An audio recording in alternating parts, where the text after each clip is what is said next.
안녕하세요. 로이어킹 김정철 변호사입니다. 오늘은 이제 금요일이기도 하고 또 많은 분들이 좀 궁금하실 만한 내용들을 일종의 금요 주간 브리핑 형식으로 간단한 내용들을 좀 정리를 좀 해보겠습니다. 일단 또 저희 그 개혁신당의 많은 당원분들이 궁금해하시는 저희가 이제 공명선거 본부에서 어떤 일들을 하고 있느냐. 뭐 다들 알다시피 이런 뭐 허위 사실에 대한 유포라든지 잘못된 공정선거를 해치는 행위들에 대해서 저희가 이제 적극적으로 현재 대응을 하고 있습니다. 그래서 뭐 형사 고발도 지금 현재 여러 건 하고 있고 또 중선위의 뭐 여론조사 심의와 관련되어서 저희 이준석 후보를 제외하고 대결을 하는 거 이런 것들에 대해서 적극적으로 이의를 표명하기도 하고 있고요. 또 중선위에 신고하기도 하고 있고 그래서 여러 건들을 진행하고 있습니다. 저한테 이제 많은 제보들이 들어오고요. 저한테 이제 페이스북 패매로 또 여러 가지 이 사람들은 꼭 처벌해달라 이런 분들이 많이 계셔가지고 궁금하실 것 같아서 제가 말씀을 드리겠습니다. 그래서 이제 저희도 이제 정도를 나누고 있고 저희 이제 공명선거본부뿐만 아니라 김영기 변호사가 단장으로 있는 위기대응단이 1차적으로 또 커팅을 하면서 다양한 부분에 대응을 하고 있습니다. 그래서 공식적인 법률적 제소를 하는 것은 저희 공명선거본부에서 하고 있지만은 뭐 각종의 네이버나 뭐 이런 포털 사이트에 문제점이 있는 것들을 지적하고 이의를 제기하고 이런 것들부터 시작해서 여러 가지 문제가 있는 것들을 수집하고 정리해가지고 저희 공명선거본부단과 협업해서 진행을 하고 있다는 점 말씀드리고요. 저희 이제 공명선거본부단에 있는 하원희 변호사와 정지원 변호사가 적극적으로 빠르게 대응을 해서 소송도 제기하고 있고 또 경찰서에 가서 직접 변호사들이 저희 당을 대변해서 진술을 하고 있다.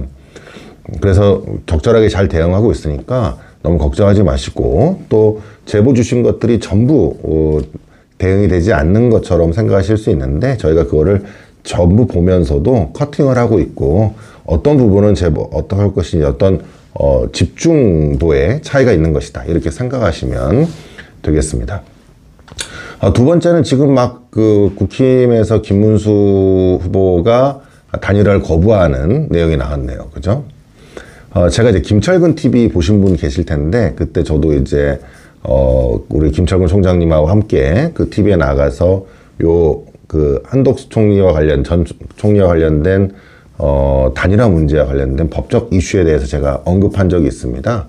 이미 그때 제가 가처분이 있을 수 있다라고 얘기한 게 있고 그 부분 기억하시는 분들이 있을 겁니다. 그래서 제가 만약에 국힘에서 가처분 제기 안 하면 저라도 가서 가처분을 제기에 도와줄 수도 있다 이런 정도로 얘기했을 정도로 단일화 방식이 애당초 정당 민주주의에 반하는 것이죠. 그렇기 때문에 이미 정당성을 가진 그 김문수 후보와의 단일화의 과정이 정당 민주주의를 모두 해치는 과정으로 이루어지기 때문에 저는 애당초부터 이것이 제대로 이루어지기 어렵고 그것이 법적인 문제가 반드시 발생할 것이다 라고 말씀드린 바 있습니다. 그랬더니 실제로 지금 그렇게 진행이 됐고 결국은 단일화도 무산된 것으로 보여집니다.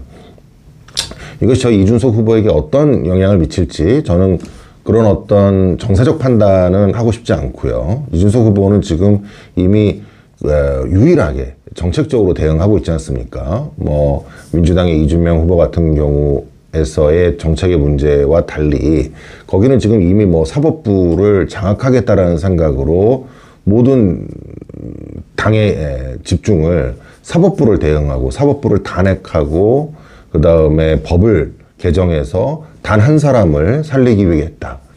단 한 사람을 위한 법을 만들겠다. 이렇게 하고 있는 곳이기 때문에 뭐 그런 당하고 저희 개혁신당은 완전히 차원이 다르다고 생각이 되고요.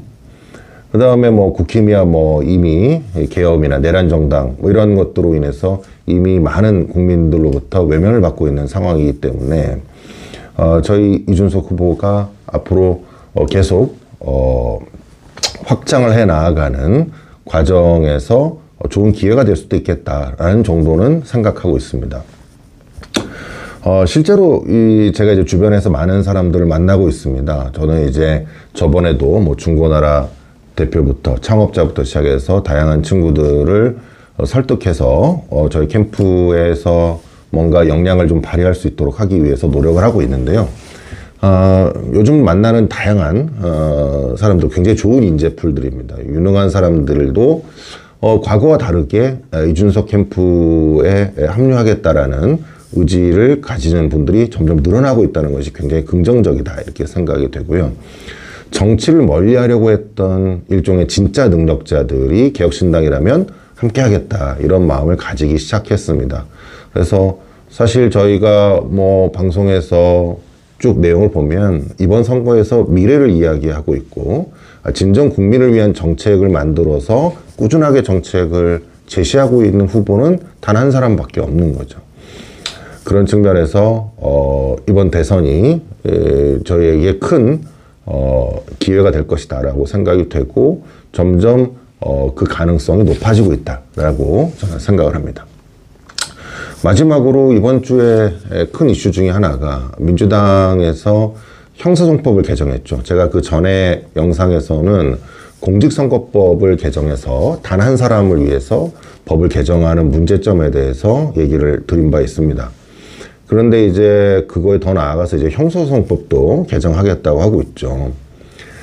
제가 이 부분 너무 분노하는 이유가 뭐냐면, 형사소송법은 모든 국민에게 적용되는 일반법입니다. 다시 얘기하면 기본법이라는 거죠. 민법, 형법, 상법, 형사소송법, 형법, 이런 것들은 어떤 특정인 한 명을 대상으로 해서 법률이 규율을 되는 것이 아닙니다. 그런데 지금 민주당이 형사법을 306조를 개정하겠다고 되어 있는데, 그 306조가 뭐냐면요, 공판 절차를 정지하는 규정입니다. 그러니까 공판 절차를 왜 정지하느냐, 의사 무능력자들 때문에 그렇죠. 어떤 변별할 능력이 부족하고 재판을 정상적으로 진행할 능력이 부족하기 때문에 그 의사 무능력 상태에서는 일단 공판 절차를 정지해서 피고인의 방어권을 충실하게 보호하겠다는 그런 취지로서 공판 절차를 정지하는 것이고, 그 공판 절차 정지 규정에도 뭐 공소 기각을 할 거라든지 면소를 할 거라든 것이지, 그다음에 무죄라고 얘기하는데 그 무죄는 법리적으로 너무 명백한 무죄여가지고 심리를 할 필요도 없이 무죄가 되는 사안, 이런 사안의 경우에는 예외적으로 공판 절차를 빨리 진행을 해서 정지시키지 않고 그 의사 무능력자들을 이런 사법적 위험으로부터 벗어나게 하겠다는 겁니다. 그런데 지금 민주당이 형사법을 개정하겠다는 것은 단 한 사람, 이 사람의 사법 리스크를 제거하기 위한 방편으로 한다는 것이 문제이고, 한 사람을 위한 것을 이 대한민국의 기본법인 형사소송법의 내용을 넣는다는 것은 굉장히 심각한 문제다라는 것입니다. 그리고 이 지금 재판을 정지할 것이냐 말 것인가의 문제는 원래 헌법 87조의 불소추 특권의 해석 문제와 관련돼 있죠. 그 해석 논의와 관련되었다는 것은 이것은 헌법 사항인 것이지 형사소송법 사항이 아니라는 거예요. 법률, 하위 법령의 사안이 아니라는 겁니다. 그러면 헌법에 규정할 내용은 헌법의 엄격한 개정 절차를 통해서 이루어져야 되지, 일반 법률의 개정 절차로서 이루어질 수는 없는 것이죠. 우리가 헌법 사항을 법률로 만들 수 없다. 이것은 기본 중에 기본의 법 원리에 해당되겠습니다. 따라서 이것이 개정되어 통과되더라도 위헌 심판이 제기될 것이고, 지금 뭐 대장동, 백현동, 그다음에 공직선거법 위반, 이렇게 사건들이 진행되고 있지 않습니까? 이재명 후보에 대해서. 그런데 공직선거법 위반의 경우에는 지금 엊그제 말씀드린 공직선거법 자체를 개정해가지고 면소시키겠다, 이런 생각을 가지고 있는 거고요. 그다음에 다른 백현동이나 대장동 것들은 재판을 정지시켜서 진행이 되지 못하도록 하겠다, 지금 이런 생각으로 형사법을 개정하는 거죠. 그러면 결국은 공직선거법과 형사법을 개정한 이 내용은 전부 누구를 위한 겁니까? 여기에 국민이 있나요? 여기에 어떤 가치를 가지고 있는 건가요? 아니면은 대한민국의 통치 구조와 관련된 근본적인 내용과 관련된 내용으로서 헌법으로 개정하려고 한 것인가요? 그런 것이 아니라는 거죠. 그냥 특정인 한 명을 위해서 하겠다는 것이고, 만약에 이거를 막는 사람들이 있다면 모두 탄핵하겠다라는 생각으로 지금 대법원장도 압박하고 있고, 대법관도 압박하고 있고, 고등법원도 압박하고 있죠. 이것이 우리 법치국가의 원리를 얼마나 심각하게 흔드는지에 대한 생각을 해야 된다. 그렇지 않은 경우 우리 대한민국에 큰 위기가 올 수 있다라는 점을 저는 꼭 말씀드리고 싶습니다. 그래서 오늘 몇 가지 이번 주에 있었던 내용들 설명드렸고요. 저희 이제 공명선거본부에서 몇 가지 계속 일들을 하고 있고, 또 저 역시 이제 많은 인재풀들과 여러분들이 들으면 정말 깜짝 놀랄만한 사람들 정도의 능력을 가진 사람들도 제가 계속 접촉을 하고 있다는 점 말씀드리겠습니다. 그래서 정말 분위기가 정말 좀 뭔가 새로운 미래를 생각하는 국민들이 점점 늘어나고 있다는 것을 몸소 체감하고 있고요. 연락 오는 사람들의 마음이나 그런 그 연락하는 내용들을 봤을 때에도 예전과는 이준석 후보에 대한 생각이 많이 달라진 것으로 저는 느껴지고 있습니다. 아마 주변에서도 여러분들도 그런 것들을 많이 느끼시라고 생각됩니다. 오늘은 여기까지 하도록 하겠습니다. 로이어킹 김정철 변호사였습니다. 감사합니다.